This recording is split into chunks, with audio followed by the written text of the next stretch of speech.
주님의 평화를 전합니다. 하나님께서 세상을 이처럼 사랑하사 독생자를 주셨습니다. 이는 저를 믿는 자마다 멸망하지 않고 영생을 얻게 하려 하심입니다.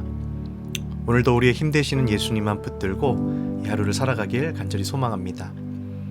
오늘 시편 22편 말씀을 제가 부분 읽어드리겠습니다. 내 하나님이여 내 하나님이여 어찌 나를 버리셨나이까. 어찌 나를 멀리하여 돕지 아니하시오며 내 신음소리를 듣지 아니하시나이까.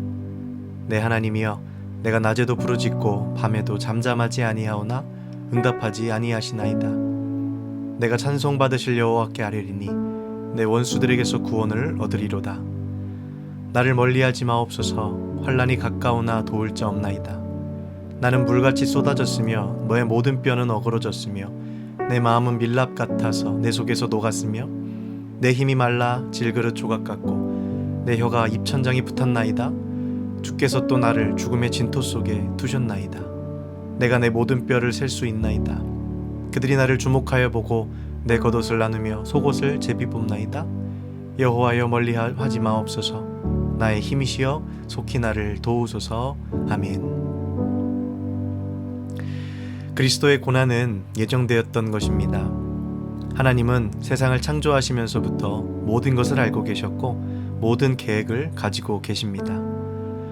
성경은 우리에게 하나님의 그 사랑의 계획을 알려주는 책입니다. 하나님은 우리를 사랑하셨고 우리를 구원하시기 위해 원대한 계획을 가지고 실행하셨습니다. 그리고 그 계획엔 그리스도의 고난이 포함되어 있었습니다. 지금 우리가 사순절을 지나보내고 있는데 우리에게 그 예수님의 고난은 과연 어떤 의미인지 깊이 묵상해보는 그런 시간이 되기를 소망합니다. 예수님 오시기 아주 오래전 다윗 시대에 적힌 이 시편 22편은 예수님의 오심과 또 그분이 당하실 고통을 예언하고 있습니다. 다윗은 자신이 하는 말이 이 자신이 드리는 이 기도가 예수님의 일을 예언할 줄도 몰랐습니다. 그는 그냥 자신의 고통과 괴로움을 토로하고 있는 중이었죠. 그러나 인간은 몰라도 하나님은 알고 계셨습니다. 하나님이 다윗을 사용하신 것이죠. 우리의 삶도 그럴 때가 있는 것 같습니다. 나는 알지 못하고 그저 기도하고 주님의 말씀을 따라 살아갔을 뿐인데 먼 훗날 나중에 돌아보면 그것이 하나님의 큰 계획 안에 큰 일로 사용되어졌음을 발견하기도 합니다. 주님은 우리를 세밀하게 사용하시죠. 하나님의 큰 손이 우리를 그렇게 사용하시는 겁니다. 우리가 지금 누군가를 전도하거나 또 복음을 전하거나 또 그리스도의 사랑을 전할 때 때론 그것이 아주 작은 바람과 같이 느껴집니다. 그런데 그런 작은 사랑들이 모여 한 영혼을 변화시키는 놀라운 태풍으로 사용되는 것입니다. 우리가 보기엔 작지만 하나님은 그 작은 것들을 통하여서 큰 계획을 가지고 계신 것이죠. 하나님은 우리의 사역을, 우리의 마음을 한 번도 허투루 사용한 적이 없으십니다. 그러니 우리의 일은 단순합니다. 하나님의 큰 계획을 이해하려고 하지 말고 그저 하나님이 시키신, 내게 맡기신 작은 일 하나를 해나가는 것입니다. 전체를 디자인하시는 분은 하나님이시니 우린 오직 그분을 신뢰하고 순종할 뿐입니다. 여러분이 행하시는 모든 사명들이 하나님이 기다리시고 하나님이 원하시는 아주 귀한 사명임을 반드시 기억할 수 있기를 소망합니다. 우리의 작은 사명들이 모여서 하나님의 큰 계획을 이뤄낼 줄로 믿습니다. 다윗은 오늘 사울의 박해를 받으며 온갖 순환을 당한 것을 고통 가운데 토로하고 있습니다. 그는 자신의 고통을 축소하지 않았습니다. 어쩌면 예술가들처럼 더더욱 자신의 고통을 부풀려서 표현했을지도 모릅니다. 하나님께 들어달라고 하소연하는 것이죠. 그러면서 자신의 안에 있는 모든 감정들을 끌어내어 주님 앞에 표현하고 있습니다. 그래서 거기엔 하나님 왜 나를 버리셨습니까? 라는 그런 거침없는 외침까지도 포함되었습니다. 나의 하나님 나의 하나님 어찌하여 나를 버리셨나이까? 어찌 나를 돕지 아니하시며 내 신음소리를 듣지 아니하시나이까? 이 구절은 나중에 예수님께서 인용하여 사용하시죠. 십자가에서 엘리 엘리 라마 사박다니 나의 하나님 어찌 나를 버리셨나이까? 여러분, 예수님이 느낀 고통과 버려짐도 그랬습니다. 예수님이 얼마나 하나님과 깊은 친밀감을 가지고 계셨던 분입니까? 그런데 이 십자가의 길에서는요, 그 관계가, 그 친밀함이 다 끊어져 버린 것 같은 그런 아픔을 겪으셨습니다. 아무리 하나님을 불러보지만 하나님이 침묵하시고 대답하지 않으시는 거예요. 마치 하나님께 버려지는 것 같았습니다.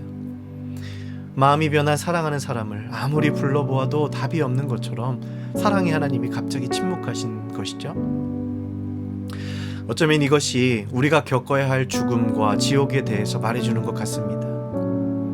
예수님을 모른 채 죽는다는 것은, 그 죽음은 하나님과의 영원한 단절입니다. 지옥에 대한 여러 상상의 나래들이 있지만 가장 큰 고통이 무엇일까 한번 생각해 보니 하나님과 단절되는 것이고 하나님께 버려지는 것입니다. 죄의 대가는 그만큼 무섭고 큰 것입니다. 이 예수님이 겪으신 철저한 버려짐은 어쩌면 우리가 당해야 할 것들을 말해줍니다. 예수님이 우리가 당해야 할 모든 버려짐을 대신 당하신 것이죠. 다윗이 이렇게 표현합니다. 내가 물같이 쏟아졌고 내 뼈가 어그러집니다. 내 마음이 밀랍처럼 녹아버립니다. 내 모든 힘은 말랐고 내 혀는 입천장에 붙어버렸습니다. 주께서 저를 이렇게 죽음의 진토 속에 두셨습니다. 내 뼈가 튀어나와 나는 내 뼈를 셀 수가 있습니다.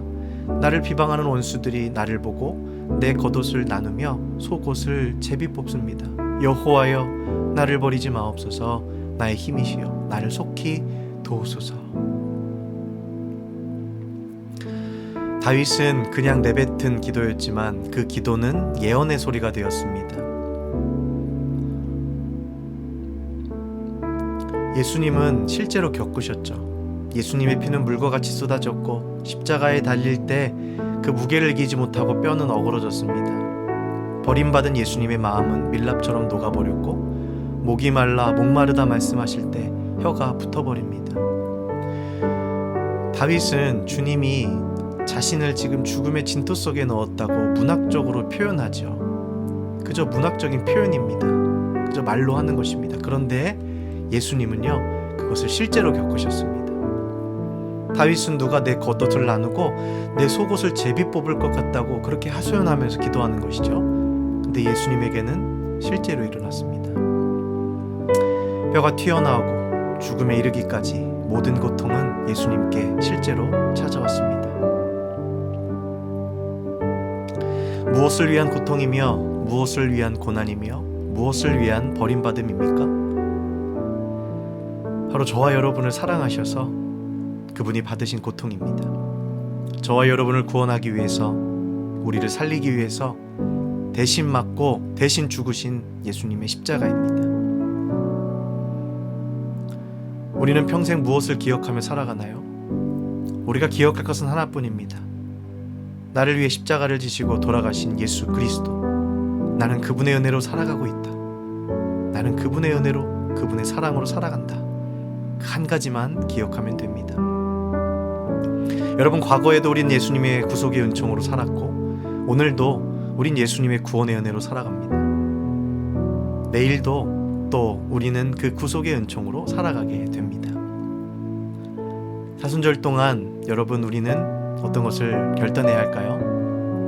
예수님의 고통과 버림받음을 바라보며 여러분 어떤 마음을 가지게 되시나요? 나도 주님의 고난에 동참하기 원합니다.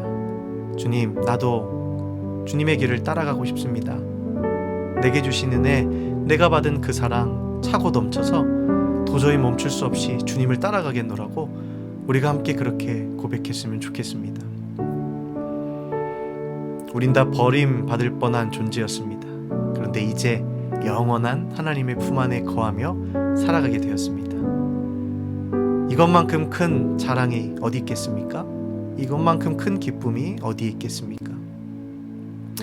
때로는 우리도 나의 하나님 왜 나를 버리시나요? 라고 기도할 정도로 어려움이 닥칠 때도 있지만 우리는 믿어야 합니다. 예수님이 우리를 대신해 그 고통을 받으셨고 우리를 그 환난에서 반드시 구해주실 것이라는 사실을 말입니다.